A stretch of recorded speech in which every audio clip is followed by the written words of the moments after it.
Last April 19 ay muling ikinasal ang aktres na si Angelica Panganiban. Ito ay dinaluhan ng kanyang malalapit na kaibigan at mga pamilya. Isa na nga doon ay sina Kim Chiu at Bella Padilla.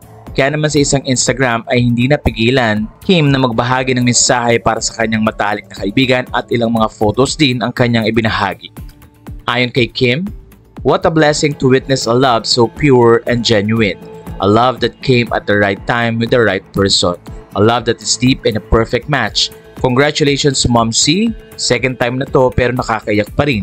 Walang paglagyan ng kasiyahan ng mga puso namin na nakikita kang ganito kasaya. Super deserve mo to Mom C. Mabuti kang tao and has so much love to give. Congratulations also to Greg Homan. Thank you for being you and for being the best for our Mom C. Mom C Angge, Greg and Baby Bean, thank you for making me part of this special event. Sobrang saya, a celebration of love and this beautiful island with people close to your hearts. Wishing you endless blessings for your marriage and hopefully baby boy na soon."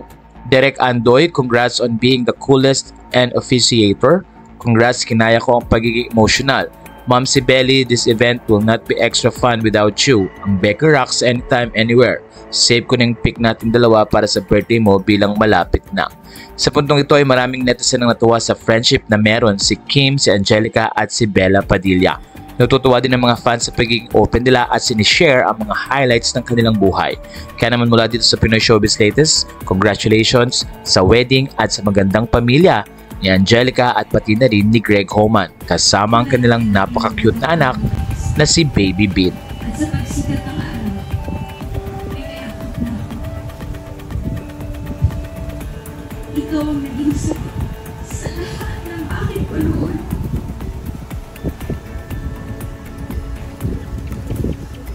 Dahil sa'yo, naging sapat ako.